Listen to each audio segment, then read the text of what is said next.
Gurren Laggan, episode 7, recap. All fighting all the time. Other than that, Kamina actively tries to get the entire team killed. What did you like? Your recap! Episode 7, you're gonna do it! I mean, yes, there's all fighting all the time. It's pretty freaking awesome. But then we also get the introduction of some of the characters from earlier coming back, stealing their own, their own units and coming back for more. Mm-hmm. I really liked the artwork in this episode. Artwork in this episode was baller. Yeah. So many different levels. Oh, man. First thing I liked, Viral's obsession with the helmet. Give me the helmet back. I need helmet. He even has a line about how they care about decorum in the capital, and so he wants to be properly dressed for battle. Yeah. Makes sense for him. He's more about that helmet than that guy from Spaceballs. What was his name? Lord Helmet? Helmet, yeah. Oh, man. Second thing, I really enjoy, there's just a small little line where Viral's giving the overview about, decorum in the capital, and, Kamina's like, the capital? Question mark? Like, what the hell is that? Mm-hmm. Like, big words for Kamina. Yeah, at one point he says civilization. Civilization? That's huge. The capital? Yeah, huge words. I like how he almost sounds disappointed that the Earth is civilized. Another little thing, just a little tidbit that I like Gurren, when it comes in, for some reason it's got a set of balls, I don't know why. Oh yeah, it's got truck nuts at the bottom. Yeah, exactly, they're just hanging there, and they come back. I think they're supposed to be a rudder. Because it's like a boat. No, it's not an aquatic ship. It is not aquatic until Ron... spoilers! No, but it's very clearly based off of an aircraft carrier. Yeah, I'll give it points like that. It's also supposed to be another deck. Again, spoilers. Yeah. Let's see.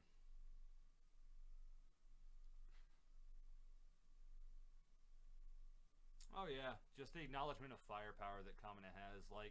Earlier on, he says, "What has this kind of firepower?" And it's at that point that he's realizing, we can't even run away from this thing. It'll just ruin us. We're boned. We have to do something about it. So he goes 100% into gung-ho mode.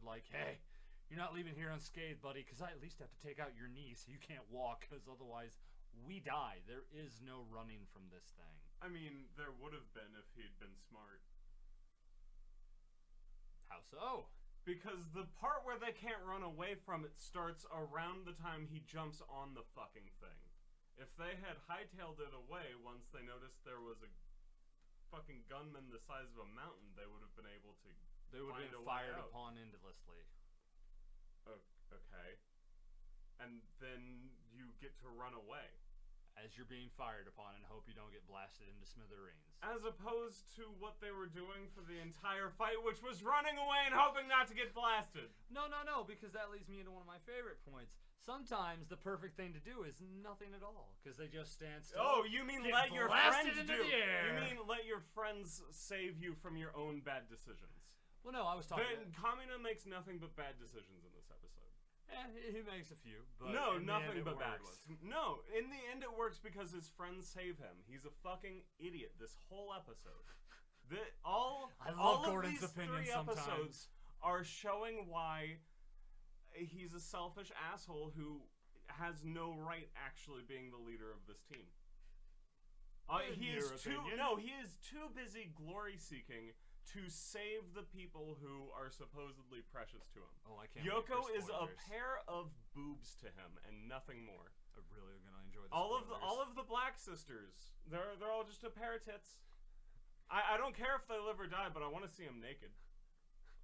The last 2 episodes, if all you ever saw of this character was the last 2 episodes, that's the takeaway. That's your takeaway. No, that's the only thing you can learn about the man from the last 2 episodes is I don't care about women other than I want to see them naked.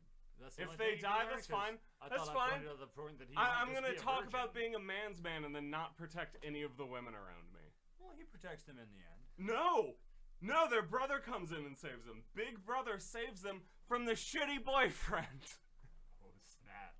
Going deep on it. One of the other little things I like, little tidbits, is when Viral pulls out the bird crest doohickey, as Kamina so calls it, how it reveals himself in his mech. Oh yeah, know? it's a very Jin from Samurai Champloo, where like you open yourself up so you can make a greater attack. Yeah, exactly. In addition, it shows shame because he doesn't have his crest. So yeah, he is resorting to being shameful to beat Kamina. He'll talk about the decorum at the beginning of the fight, but once things start going sideways, Viral doesn't mind bitching out just like his opponents. Yeah, 100%. I really like that little tidbits. But yeah, Kamina's whole thing is even reflected on when he's losing a fight and then a bunch more dudes show up and he tries trash talking them while getting the shit kicked out of him. I love that little scene. Oh man, nothing but more cannon fodder. Gurren fist smashes him. Getting punched in the face by something five times. He says it and then the fist comes down. Like he's talking shit and then gets the instant retribution. Like I really thoroughly like that. It was so sweet. I like that the gorilla doesn't like hearing Kamina talk. Yes, 100%. Shut the fuck up. You're trying to talk shit on top my Gurren with the biggest mouth? Like, ugh. So good. Also, the little cut before he, when Gurren actually shows up and he's like, oh man, I've never had someone cast a shadow on me. And then Viral, they have that little scene where Viral tries to jump at him and, make an attempt. And he's like, get out of here, cannon fodder. He just owns him with a single kick. Even the sound effects on that were so fucking good. Pretty sure that's just because they couldn't spend any more time punching Viral. Pretty much. Well, they cut right back to punching Viral after that scene, but... Yeah. And the little scene right in between where it shows, him, going overboard with fighting spirit, showing that Kamina actually does have fighting spirit, because, some people, I've noticed in a few of the different blogs and stuff that I've read, think that Kamina didn't have any fighting spirit. He was always leeching off of Simon the whole time. No, him repairing the leg... Oh, that's actually a really good read, though. Yeah, I know, right? It is a really good read. And I like some of them and some of their opinions, but in my opinion and my beliefs, yes, Kamina had fighting spirit, and he proved it in this fight because the leg was damaged, and it was him going overboard, him wanting to fight. What if Kamina's fighting spirit was the pink energy we saw from the last episode? Okay, and that was a whole different fighting spirit. And it only worked in that episode because he was horny. Well, imagine if he could harness that. He might be stronger than Simone. Turns out the power of boners prevails. Oh, man. No, that is a good point. That he's, it shows that even though Simone's kind of faltering at this point, Kamina's ready to buy his own bullshit and think that fighting is good even when it's very clear you're going to lose. Well, again, that's why I think in this episode, as soon as he was fired upon and he saw the firepower of this thing, he made the realization, hey, we can't run from it. But then again, obviously just drill a hole into the ground and go bye-bye. But, yeah. He was making that acknowledgement, if we try to just run away on flat ground, this thing's going to shoot holes in us from a distance. I think that's... In addition, the fact that the mountain I still think that's his own problem for getting that close. Well, again, he was fighting with Viral. He didn't even know about it, and then it fired upon him. It fired upon him, and he dodged it from the time that it fired. He was far enough away that those bullets weren't going to hit him if he ran immediately. True, if he ran immediately, but then again, Gurren also approached on them. And he could have done a body block with Viral. Just that would have been dope. Yeah, just that would have been dope. Hey, Viral, you're going to take this one for me. What is that line that Tyler used to say? Meat shield, appear! But again, I think Kamina was partially using his head and making the realization, this thing's going to stalk us down and kill us. Yeah. I think it's funny how, you get to see Kamina beat Krillin instead of Goku, and he very much does not like it. Oh my god. It's so funny. That is a great fucking comparison. But after all the fighting, all the good stuff, all the groups showing up, towards the end of the episode, I really like something Kamina says. He says that we have to keep stealing their weapons. We have to keep beating them until they give up on the idea of attacking us. So he doesn't want to kill all the Beastmen. He just wants them to leave them the fuck alone so they can live peacefully on the surface. Kamina, a lot of people want to portray him as oh, he was just out to fight. He was just out to get it. No, he just wanted to live happily on the surface.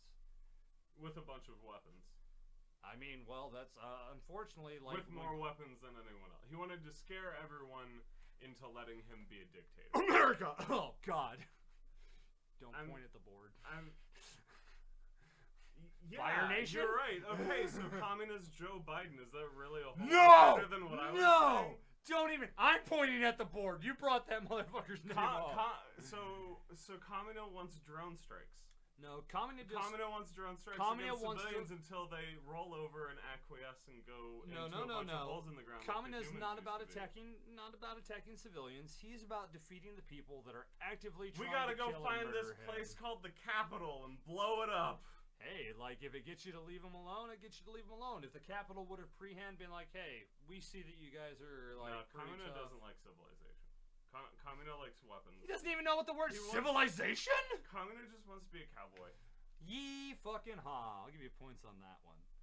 Kamino wants to build his own little farmstead that if you step foot on it, he gets to nuke you. He wants to be Texas. I'm really sad that you didn't say he wanted to build a harem, but... I'm keeping things realistic for his character. Oh, man. Because, like, the best he can do is a 14-year-old girl while he's 18. We looked it up. He's 18 trying to see a 14-year-old's tits. They said 17 to 18. Some people speculated that he might be 16.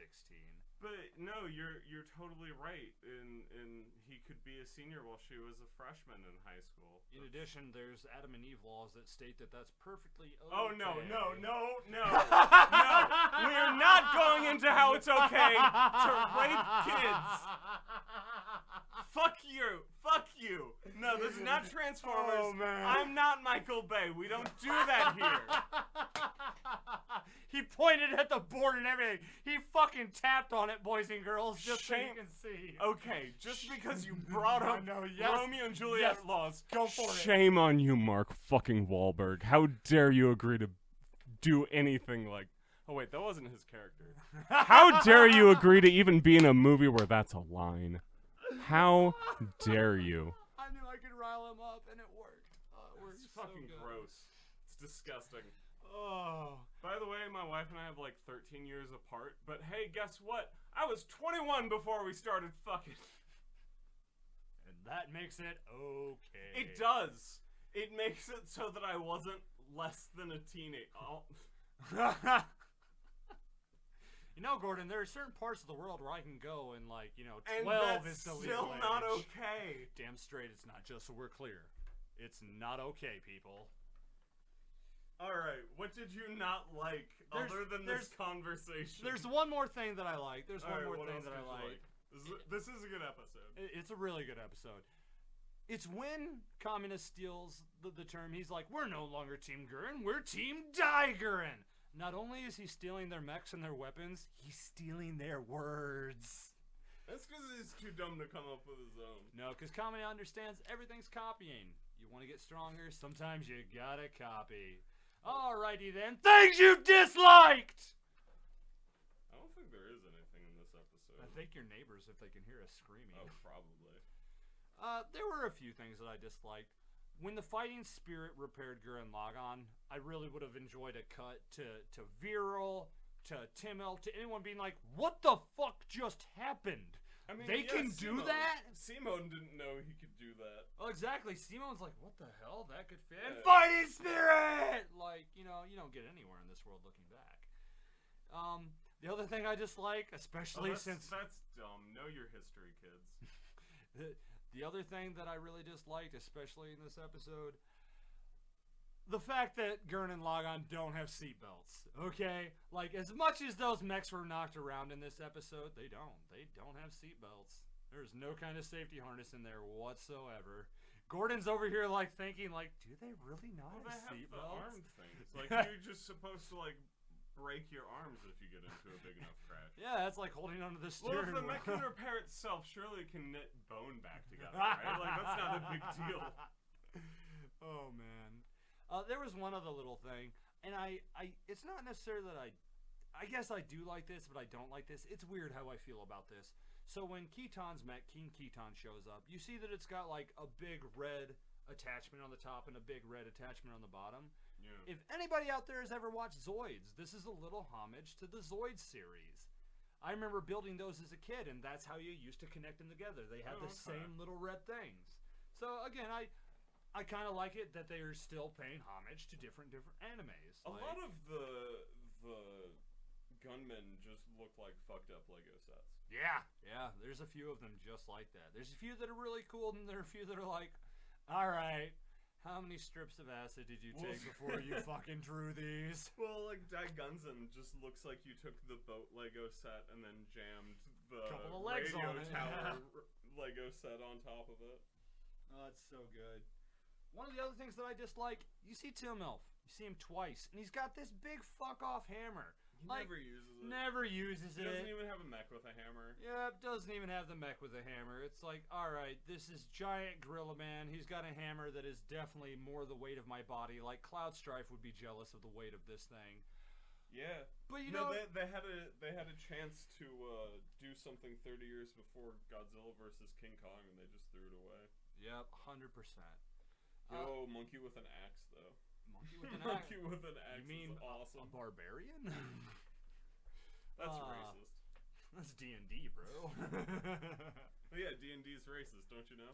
Damn straight. Depends on how you play. Trust me, we've been in those Alright, sessions. we really need to. We really need to stick to the board. That's twice. I'm sorry. I didn't know. You need to. How am I not surprised? No, that one was my fault. I brought up the D&D as racist. Oh, I get to poke the board this time? Yeah, you get to poke the board. Ha! How am I not surprised that your recordings are the ones where we have to point at the no politics? I don't know, bro. It's not that I get political. I just hate the government. I'm all for America, but fuck the government. And enough said there. The worst part is we record this here. You're gonna get my house bugged. That's the best part. Fuck you. If you think your house isn't already bugged from the conversations we had, no, my house you're is delusional. bugged because I have a cell phone.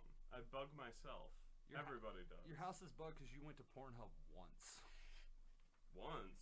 Exactly. What, you mean like this morning? Yeah, I mean, it's been my second time today. Once before breakfast, so. Good morning, sunshine. Also, one of the other things that I dislike, every time Vero gets fucked off, every time, we'll be back tomorrow! Like, say something cooler than that. Like, I don't know why. Rocket's blasting off again, bro. Exactly! But, like, God, there's so many different things. I wouldn't even mind if he just cussed him out a little bit. That's what his whole character turns into. Like, that's the recurring joke that even the Spiral King gets to laugh at. Yep. I get why. I understand why it turns him into a more lame character. That his these first few good fights with him don't really mean a whole lot, because he turns into that character and he has so many running jokes. Pretty true. You want to scream spoilers? I actually don't go too crazy with the spoilers. So spoilers. There's a couple in this one. Yeah, like, Kamina wouldn't bite it here. Kamina's not gonna die. Yeah, they mention death and finality so much in this episode. Yeah, like, foreshadowing. Which I thought he died at the end of this episode. I didn't realize there was a 2-episode. Episode 8, the Infinity episode, is where Kamina bites it. Ah, okay. Yep, so, spoiler, next episode, prepare to have a tear or two in your eye. It's worth it, though. So worth it. Or just be happy that the Kobe Bryant of this universe is gone. Yeah. I mean, they even, like, towards the end of the episode, like, a mountain explodes, and Kamina's like, oh, yeah! Mountains belching fire? That's perfect for a once-in-a-lifetime battle! Dun, dun, dun, dun! Yeah, and Yoko has, like, 4 lines all in a row of, like, who's gonna lead us if you die? Who's gonna lead us if you're gone? And it's like, oh my fucking god. Yep, exactly. Spell it out more, kids. Pretty much. In addition, I like that there's a handful of things that Kamina does in this episode that Kitan does in other episodes. This is the first episode where Kamina uses the word bozos, and Kitan picks it up in later episodes. Kitan eventually... Kitan does call Kamina a bozo while Kamina's not around, though. Yeah, that's true. So I don't know if they use the Great word minds first. think alike. There you go. The interconnection of spiral power. So what you're saying is Kitan's like, what's his name but better? Vegeta? Yes, Vegeta. Goku. He's like Krillin but better. Jesus Christ. He is pretty Krillin-ish. I don't think he's worthwhile enough to get the Krillin own counter from Abridged, but yeah, he's pretty good. Yo, who's the oolong in this show? Are there any? It's probably the Spiral King, right? Starts off as like a hardcore villain bent on world domination, then turns into more or less comic relief, and then one good fight at the end of the show. By God, I've never seen it that way. Yo, Oolong is one of the more relatable characters when you look at different animes. Because there's always that one villain that turns pretty good and loses most of his power, but then like shows his dick at the end of the show. I really like the way Gordon sees certain things. Like, he looks at things in a much different I'm good at view seeing than other patterns. people. That's like how Krillin is the most... Like, Krillin is in more anime than anyone else. The noble character that's destined to fail is one of the most common tropes in anime. And it just so happens that that's my favorite character in most of the animes. Other than One Piece, I hate Usopp. And he's the Krillin of One Piece. So much.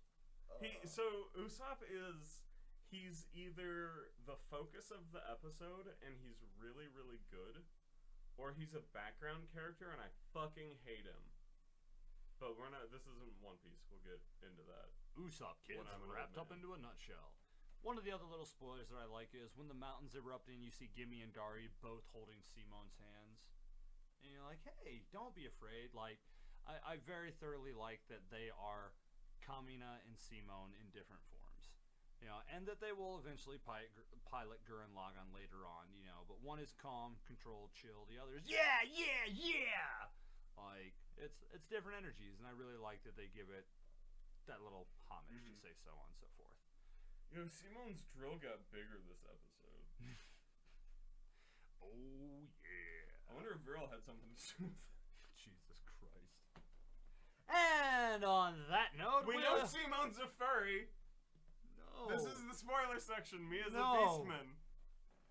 He's into beastmen, obviously. But she's a human beastman. I mean, Viral's more human.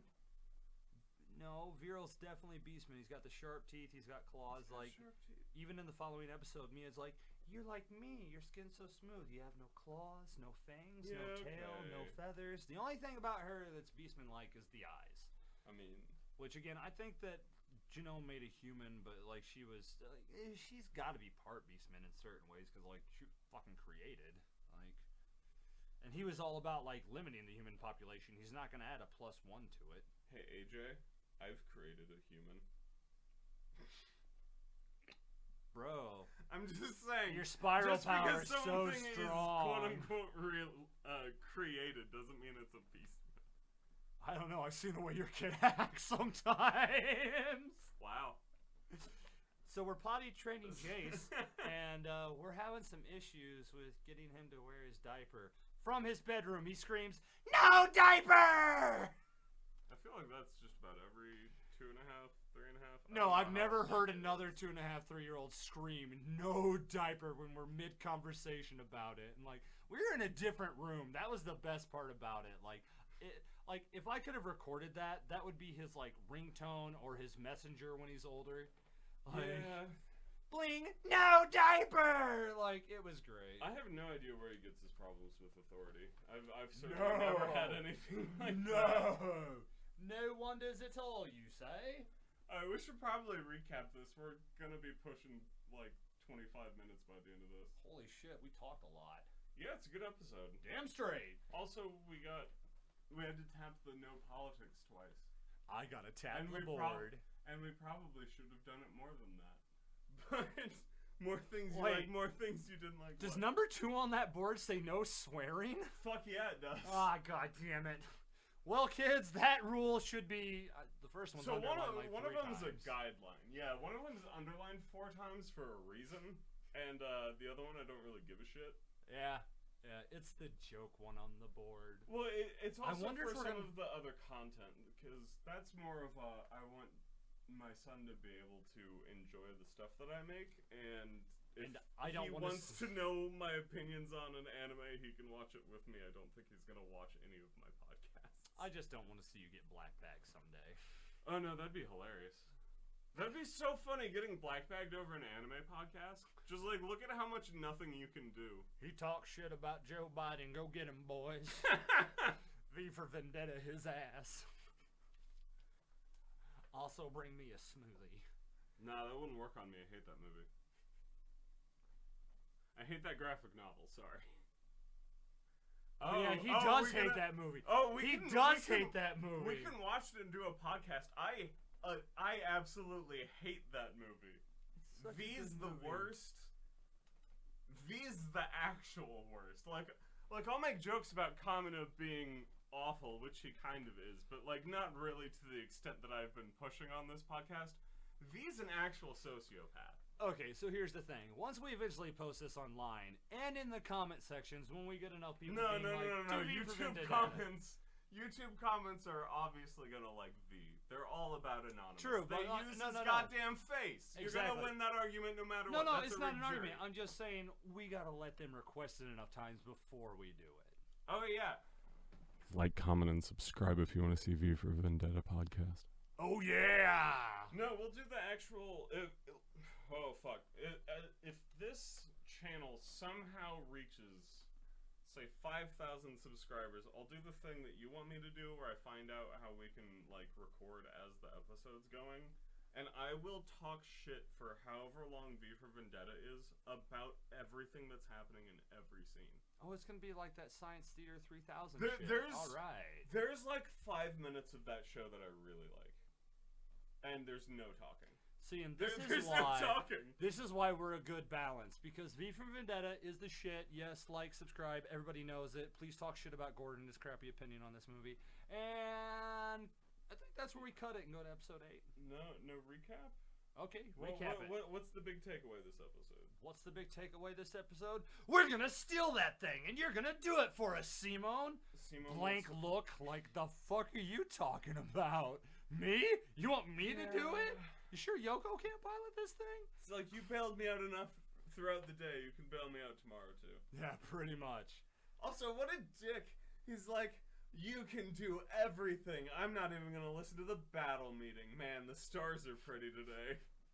Well, I'm pretty sure he's the one who thought up the battle meeting, so he just gave the rundown to Leron, and Leron's like, oh, wow, that might actually work. We aren't going to die tomorrow, hopefully. Oh, yeah, AJ, that's the big takeaway. AJ's dumb. Leron's discs show up again in this episode. They show up in this episode. He busts out the gloves and the discs and his babies, as he likes to call them. Haha, now we've both been wrong. Huzzah! Also, I'm pretty sure we were both wrong in another way, because we thought that he died this episode. No, I know he hardcore dies in episode 8. Okay. Yeah. I've always thought it was 7 just because it's the number I remember for one reason or another. No, episode 8, the Infinity episode, where Kamina becomes an infinite gift to the stars. Uh-huh. I love this anime so much. Ugh, fucking James Earl Jones. When you die, you become the grass.